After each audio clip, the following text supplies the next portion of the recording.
ഉണ്ണി മുകുന്ദൻ കോഴിക്കോട് ഒരു മാളില് ഒരു ബ്രൂസിലി എന്ന് പറയുന്ന ഒരു സിനിമയുടെ പ്രൊമോഷനുമായി ബന്ധപ്പെട്ട് പോയി. അവിടെ ഈ അടുത്തിടെ ബിഗ് ബോസിൽ നിന്ന് ശ്രദ്ധിക്കപ്പെട്ട ഇതേപോലെ ഒരു അലറൽ വീരൻ, ഇദ്ദേഹത്തിന്റെ കുറെ ഫാൻസ് വന്നിട്ട് ഈ ഉണ്ണി മുകുന്ദൻ എണീച്ച സമയത്ത് കൂവുകയും ഇദ്ദേഹം എണീച്ച സമയത്ത് വലിയ ആരാധനയോടുകൂടി കൈയടിക്കുകയും ചെയ്തു. ഇത് 20,000 രൂപ കൊടുത്തു. ഇത് ഞാൻ വളരെ കൃത്യമായിട്ട് ഈ കൂടുണ്ടായിരുന്ന ഈ അലറൽ വീരന്റെ കൂടുണ്ടായിരുന്ന ആള് കൃത്യമായിട്ട് എന്നെ വിളിച്ച് പറഞ്ഞ കാര്യമാണ്. 20,000 രൂപ കൊടുത്തിട്ട് ഉണ്ണി വരുമ്പോൾ കൂവണം, ഞാൻ വരുമ്പോൾ കൈയടിക്കണം, ഞാൻ വരുമ്പോൾ എന്റെ പേര് വിളിച്ച് അലറി വിളിക്കണം എന്ന് പറഞ്ഞുകൊണ്ട് കാശ് കൊടുത്ത് ചെയ്യിച്ച പരിപാടിയാണെന്ന് മലയാള സിനിമയിൽ തന്നെയുള്ള അന്ന് ഇദ്ദേഹത്തിന്റെ കൂടെ ഉണ്ടായിരുന്ന ഒരാൾ എന്നെ വിളിച്ച് പറഞ്ഞതാണ്. അതേ ആള് തന്നെ ഇന്ന് ഉണ്ണി മുകുന്ദന്റെ ഈ സിനിമ വിജയിക്കുന്ന സമയത്ത് ഈ ഇരിക്കുന്ന സായിയുടെ സുഹൃത്താണെന്നാണ് ഈ എന്നെ വിളിച്ച് പറഞ്ഞ ആൾ എന്നെ പ്രത്യേകിച്ച് ഇത് പറയാതെ പോകരുത്. കാരണം ഇതിന്റെ പിന്നിലെല്ലാം അജണ്ടയുണ്ട്. ഉണ്ണി മുകുന്ദന്റെ ഒരു സിനിമ 50 കോടി ഹിറ്റ് അടിക്കുന്ന സമയത്ത് എന്തിനാണ് ഈ സിനിമയ്ക്കെതിരെ വന്ന് ഇങ്ങനെ പറയേണ്ടതെന്ന് ചോദിച്ചാൽ ഇവരുടെ പ്രധാനപ്പെട്ട ഉദ്ദേശം ഒരു ചെറുപ്പക്കാരനെ തകർക്കുക, 2 മലയാള സിനിമയെ തകർക്കുക. എല്ലാവർക്കും നമസ്കാരം. ഞാൻ ഡോക്ടർ അബിൻ രാധാകൃഷ്ണൻ. സമയം ഇപ്പോൾ രാവിലെ വെളുപ്പാങ്കാലത്ത് 3 മണിയാണ്. ഓക്കെ, അപ്പം കുറച്ച് മുമ്പ് ഒരു വീഡിയോ നമ്മുടെ ജനൻ ടി വിയിൽ കുറച്ച് പേര് ഇരുന്ന് ചർച്ച ചെയ്യുന്ന ഒരു വീഡിയോ കാണാനിടയായി. ഓക്കെ, അപ്പൊ അതിന്റെ അകത്തെ ചർച്ചാ വിഷയം എന്ന് പറയുന്നത് നമ്മുടെ സായി കൃഷ്ണയും ഉണ്ണി മുകുന്ദനും തമ്മിലുള്ള എന്തൊക്കെ ഇഷ്യൂസ് ആണ്. ഓക്കെ, റിവ്യൂ ചെയ്തെന്നോ കാര്യങ്ങൾ എന്തൊക്കെയാണ്, അത് കുറച്ച് ദിവസമായിട്ട് നടക്കുന്നുണ്ടായിരുന്നു. ഓക്കെ, ആ ഒരു ചർച്ചേന്റെ ഇടയ്ക്ക് അഖിൽ മാരാർ എന്ന് പറഞ്ഞ ഒരാൾ, ഞാൻ ആദ്യമായിട്ടാണ് പുള്ളിക്കാരനെ കാണുന്നത്, ഈ ഒരു ചർച്ചയിലെ കാണുന്നത്. അപ്പൊ പുള്ളിക്കാരൻ അനാവശ്യമായിട്ട് എന്നെ വലിച്ചതിൽ ഇഴച്ചു. എന്തിനാണെന്ന് എനിക്ക് അറിയത്തില്ല. ഓക്കെ, അതിൽ പുള്ളിക്കാരൻ, ഞാൻ ആ വീഡിയോ ഈ ഒരു വീഡിയോയുടെ മുമ്പ് പ്ലേ ചെയ്തിട്ടുണ്ടായിരുന്നു. അതിൻ്റെ അകത്ത് പുള്ളിക്കാരൻ പറയുന്നത് നമ്മുടെ ബ്രൂസ്ലി മൂവിയുടെ എന്തോ പ്രൊമോഷൻ്റെ ഭാഗമായിട്ട് ഉണ്ണി മുകുന്ദൻ വന്നു നമ്മുടെ കാലിക്കറ്റ് മോളിൽ. അന്ന് എൻ്റെ മൂവിയുടെ അനൗൺസ്മെൻറ്റും ഉണ്ടായിരുന്നു. സോ ആ ഒരു സമയത്ത് ഞാൻ കാശ് കൊടുത്ത് എന്തോ 20,000 രൂപ കാശ് കൊടുത്ത് ഞാൻ കൂവിച്ചു വന്നു. ഓക്കെ, ഇത് താങ്കളെടുത്ത് പറഞ്ഞത് എൻ്റെ കൂടെ ഉണ്ടായിരുന്ന സിനിമയിലുള്ള ഒരു വ്യക്തിയാണെന്നാണ് പറയുന്നത് താങ്കൾ. അതിൽ പ്രത്യേകിച്ച് ആ ഒരു വ്യക്തി ഇതൊക്കെ എടുത്ത് പറയണം എന്നും താങ്കളെടുത്ത് പറഞ്ഞു എന്നും പറയുന്നു. മനസ്സിലായില്ലേ? ആരാണ് ആ വ്യക്തി? എന്തിനാണ് ആ പേര് മറയ്ക്കുന്നത്? ചങ്കുറ്റത്തോടെ ആ പേര് പറയണം. ആരാണ് ആ സിനിമയിലുള്ള ആ വ്യക്തി, എന്നെ കുറിച്ച് പറഞ്ഞ ആരാണെന്ന് എനിക്കറിയണം. ഓക്കെ, രണ്ടാമത്തെ കാര്യം, ഇങ്ങനെ ഒരു പബ്ലിക് പ്ലാറ്റ്ഫോമിൽ, ഓക്കെ, മെയിൻ സ്ട്രീം ചാനലിൽ വന്നിരുന്ന് നിങ്ങളുടെ ചർച്ചയുടെ ഇടയിൽ എന്നെ ഈ അലറൽ വീരനോ അങ്ങനെയൊക്കെ പറയേണ്ട കാര്യമുണ്ടോ മിസ്റ്റർ അഖിൽ മാരാർ? തെറ്റല്ലേ? നിങ്ങൾക്ക് നിങ്ങളുടെ കാര്യം പറഞ്ഞിട്ട് പോയാൽ പോരെ, അതിലെന്തിനാണ് എന്നെ വലിച്ചഴിക്കുന്നത്? അത് മാത്രമല്ല, ഇതിൽ നിങ്ങൾ പറയുന്നത് ഞാൻ ഈ സീക്രട്ട് ഏജന്റുമായിട്ട് വലിയ ഫ്രണ്ട്സാണ്. ഞങ്ങളുടെ ഏറ്റവും വലിയ അജണ്ട എന്ന് പറയുന്നത് ഈ പാവപ്പെട്ട ഉണ്ണി മുകുന്ദനെ തകർക്കുക എന്നുള്ളതും മലയാള സിനിമേനെ രണ്ടാമത്തെ അജണ്ട എന്ന് പറയുന്നത് മലയാള സിനിമയെ തകർക്കുക എന്നുള്ളതുമാണ്. എന്തുവാടേ പ്രശ്നം? ഞാൻ ഒരു ചെറിയൊരു സിനിമാ മോഹിയാണ്.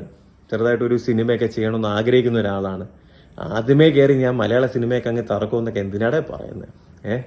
എന്താണ് പ്രശ്നം? ഇതിൽ ആക്ച്വലി നിങ്ങളുടെ അജണ്ട എന്താണ്? ഈ ഒരു ചർച്ചയിൽ ഒരു ഭാഗത്തും ഇല്ലാതെ എന്നെ പിടിച്ച് ഇതിൻ്റെ അകത്തിട്ട് യഥാർത്ഥത്തിൽ എന്നെ എന്തിനാണ് നിങ്ങൾ തകർക്കാൻ ശ്രമിക്കുന്നത്?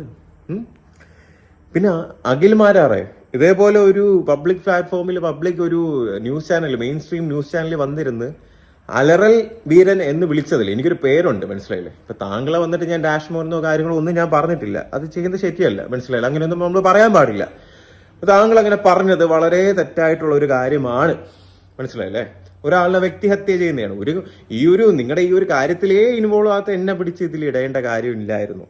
ഓക്കെ, അതിന് താങ്കൾ മാപ്പ് പറയണം. ഒന്ന്, കാരണം ഞാൻ ഇതിലൊന്നും ഇൻവോൾവ് ചെയ്യാത്ത ഒരാളാണ്. മനസ്സിലായില്ലേ? വെറുതെ എന്നെ വന്നിരുന്ന് ഇങ്ങനത്തെ ഓരോ അനാവശ്യങ്ങൾ വിളിച്ചു പറഞ്ഞു കഴിഞ്ഞാൽ കേട്ടുകൊണ്ടൊന്നും ഇരിക്കാൻ പറ്റത്തില്ല. ഇപ്പൊ കൂടി ഞാൻ മാന്യമായിട്ട് എന്താ പറയാ, ഒരു ബാഡ് വേർഡ്സും ഉപയോഗിക്കാതെയാണ് ഞാനിപ്പോ സംസാരിക്കുന്നത്. മനസ്സിലായില്ലേ? കാരണം എന്തുകൊണ്ടാന്ന് വെച്ച് കഴിഞ്ഞാൽ എനിക്ക് തള്ളയ്ക്കുന്ന എന്തെങ്കിലും വിളിക്കാൻ അറിഞ്ഞൂടാത്തോണ്ടൊന്നും അല്ല. പക്ഷേ നമുക്ക് സംസാരിക്കേണ്ടതായിട്ടുള്ള ഒരു രീതിയുണ്ട്, കാര്യങ്ങളുണ്ട്. പബ്ലിക് പ്ലാറ്റ്ഫോമാണ്, കുട്ടികളൊക്കെ കാണും. അപ്പൊ അതുകൊണ്ട് അങ്ങനെ വിളിക്കാൻ പാടില്ല. മനസ്സിലായി? പബ്ലിക്കായിട്ട് വന്നിരുന്ന് ഞാൻ നിന്റെ തന്തയ്ക്ക് വിളിച്ചു കഴിഞ്ഞാൽ എങ്ങനെ ഇരിക്കും? നാണക്കേടല്ലേ? അതുകൊണ്ട് അഖിൽ മാരാറെ എന്നെ ഇതേപോലെ അലറൽ വീരൻ എന്ന് വിളിച്ചതിൽ ഒന്ന് സോറി പറഞ്ഞേക്കണം. മനസ്സിലായില്ലേ? രണ്ടാമത്, ചങ്കൂറ്റത്തോടെ എൻ്റെ കൂടെ ഉണ്ടായിരുന്ന സിനിമയിൽ ഉണ്ടായിരുന്ന ആ വ്യക്തിയുടെ പേരും കൂടെ ഒന്ന് പറയണം. മനസ്സിലായില്ലേ? കാരണം അങ്ങനെയാണ് ചങ്കൂറ്റുള്ള ആണുങ്ങൾ പേര് പറഞ്ഞേ കളിക്കത്തുള്ളൂ. അല്ലാതെ ഇങ്ങനെ വന്നിട്ട് അലറൽ വീരൻ, സിനിമയിലുള്ള വ്യക്തി, ഇങ്ങനെയൊന്നും പറയത്തില്ല. പിന്നെ നാണം ഉണ്ടോടെ? ഞാൻ ഒരു സിനിമ ചെയ്യാൻ പോകുന്ന ആളാണ്. ഞാൻ ഈ മലയാള സിനിമ തകർക്കാൻ നടക്കുന്നതെന്നും ഉണ്ണി മുകുന്ദനെ തകർക്കാൻ നടക്കുന്നതെന്നും എന്തിനാണ് ഇങ്ങനെയൊക്കെ ആവശ്യമില്ലാതെ പറയുന്നത്? നിനക്ക് എന്താണ് ഇതിന്? ദിവസക്കൂലിയാ? അതേ മാസക്കൂലിയാ? എടാ എന്നെ കുറച്ച് പേര് ഇഷ്ടപ്പെടുന്നുണ്ട്, ഞാൻ വലിയ സംഭവമൊന്നുമല്ല, ഞാൻ എൻ്റെ സൈഡിൽ ഒരു സിനിമ ചെയ്തിട്ട് ഞാനങ്ങ് പോവും അല്ലേ? എന്തിനാണ് നിങ്ങളുടെ ഈ അനാവശ്യ പ്രശ്നങ്ങളിൽ എന്നെ ഇടപെടുത്തുന്നത്? ഞാൻ കഴിഞ്ഞ ദിവസം പറഞ്ഞു, ഉണ്ണിമുന്തനും സായി കൃഷ്ണൻ രണ്ടുപേരും അവരുടെ തെറ്റുകളൊക്കെ മനസ്സിലാക്കി അങ്ങോട്ടും ഇങ്ങോട്ടൊക്കെ സോറിയൊക്കെ പറഞ്ഞ് അത് വിട്ട് കളയണം. എന്തിനാണ് ഈ മെയിൻ സ്ട്രീം ന്യൂസ് ചാനലൊക്കെ ഇതൊക്കെ എടുത്ത് സംസാരിക്കുന്നത്? ഞാൻ ചോദിച്ചതേ ഉള്ളൂ. എനിക്കിട്ടും കൂടെ എന്തിനാടാ പണിയായിരുന്ന? അഖിൽമാരാറെ എന്തിനാടാ? ഞാൻ നിനക്കൊക്കെ എന്ത് ചെയ്ത്? ദേഷ്യമൊക്കെ ഉണ്ട്, മനസ്സിലായില്ലേ? ദേഷ്യമൊക്കെ കൺട്രോൾ ചെയ്ത് നമ്മളിങ്ങനെ മാന്യനായിട്ട് സംസാരിക്കേണ്ട ഒരു സിറ്റുവേഷൻ ആണിത്, മനസ്സിലായില്ലേ? വെറുതെ കിടന്ന് തള്ളയ്ക്കും തന്തയ്ക്കും വിളിച്ചിട്ടൊന്നും ഒരു കാര്യമില്ല. അതുകൊണ്ട് വളരെ മാന്യമായിട്ട് നിനക്ക് മനസ്സിലാവുന്ന രീതിയിലാണ് പറഞ്ഞ. ഒന്നാമത്തെ കാര്യം, ഇതേപോലെ ഒരു ന്യൂസ് ചാനലിൽ വന്നിരുന്ന് ആരുടെയോ ചർച്ചയുടെ ഇടയ്ക്ക് എന്നെ അലറൽ വീരൻ എന്ന് വിളിക്കേണ്ട ഒരു കാര്യവും നിനക്കില്ല. അതിന് നീ മാപ്പ് പറയണം. രണ്ടാമത്, എൻ്റെ കൂടെ ഉണ്ടായിരുന്ന സിനിമയിൽ ഉണ്ടായിരുന്ന ഏതോ ഒരു വ്യക്തി എന്നെ പറ്റി എന്തൊക്കെയോ വന്ന് പറഞ്ഞു എന്ന് പറഞ്ഞ ആ വ്യക്തിയുടെ പേര് നീ എന്തായാലും ചങ്കുറ്റത്തോടെ പറയണം. മൂന്നാമത്, എന്തിനാണ് ഈ നാട്ടുകാരുടെ അടുത്തും എല്ലാവരുടെ അടുത്തും ഇതേപോലെ ഞാൻ ഉണ്ണിമൂന്തനെ തകർക്കാനാണ്, മലയാള സിനിമയെ തകർക്കാനാണെന്ന് പറയുന്നത്? അതിൻ്റെ ആവശ്യമുണ്ടോ? വേണ്ടായിരുന്നല്ലോ. അപ്പം ഈ പറഞ്ഞതിനൊക്കെ നീ ഒരു ഉത്തരം പറയുക അല്ലേ? അഖിൽമാരാറിനെ ഞാൻ ഇതിനു മുമ്പ് കണ്ടിട്ടൊന്നുമില്ല, ആദ്യമായിട്ടാണ് കാണുന്നത്. വേണ്ട, എന്തിനു വെറുതെ? നമ്മളൊക്കെ ഇതിൻ്റെ ഇടയ്ക്ക് എങ്ങനെ ജീവിച്ചു പോട്ടെ, മനസ്സിലായില്ലേ? നമ്മളൊക്കെ എന്തിനാ വലിച്ച് ഇതിലൊക്കെ ഇടുന്നത്? ഒരാവശ്യമുണ്ടോ? വേണ്ട. നല്ല കുട്ടിയായിട്ടിരിക്കേ. നമ്മളൊക്കെ നല്ല കുട്ടികളല്ലേ, നല്ലവനായ ഉണ്ണിയല്ലേ എല്ലാവരും. അതേപോലെ ഒരു നല്ലവനായ ഉണ്ണിയായിട്ടിരിക്കേ, മനസ്സിലായോ? പ്രതികരിക്കണമെന്ന് തോന്നി, പറയണമെന്ന് തോന്നി, മാക്സിമം നല്ല രീതിയിൽ സംസാരിക്കാൻ വേണ്ടി ശ്രമിച്ചു. അത് വിജീകരിച്ചു എന്നാണ് എൻ്റെ ഒരു മനസ്സിൽ തോന്നുന്ന ഒരു കാര്യം. സോ അതുകൊണ്ട്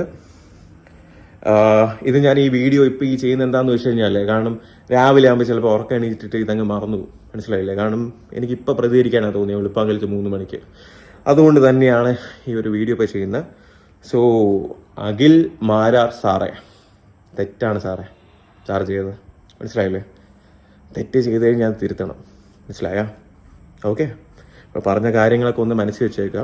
പിന്നെ എന്നെ അറിയാവുന്ന ആൾക്കാർക്കും കൂടെ ഇങ്ങനൊരു കാര്യം നടന്നു എന്നുള്ളത്, നമുക്ക് പബ്ലിക് പ്ലാറ്റ്ഫോമും സോഷ്യൽ മീഡിയ ഒക്കെ ഉള്ളത്, ഇതേപോലത്തെ കാര്യങ്ങളൊക്കെ നമുക്ക് പറയാനുള്ള കാര്യങ്ങളൊക്കെ പ്രതികരിക്കാനും ചിലതൊക്കെ ചൂണ്ടിക്കാണിക്കാനും തന്നെയാണ്. തെറ്റാണ് ചെയ്തത്, മനസ്സിലായില്ലേ? ഒരു കാര്യമില്ലാതെ എന്നെ പിടിച്ച് ഇതിൽ വലിച്ചഴിക്കേണ്ട. നീ ആരെന്നെ പിടിച്ച് വലിച്ചഴിച്ചെന്ന് അറിയോ നിനക്ക്? ഡോക്ടറൊക്കെ തന്നെയാണ്, പക്ഷേ എൻ്റെ ഹിസ്റ്ററി അറിയത്തില്ല. ഒന്ന് ബാക്കിലോട്ട് നോക്കിയാൽ നല്ലതായിരിക്കും, മനസ്സിലായ? അഖിൽ മാര സാറേ, സാറേ വേണ്ട സാറേ.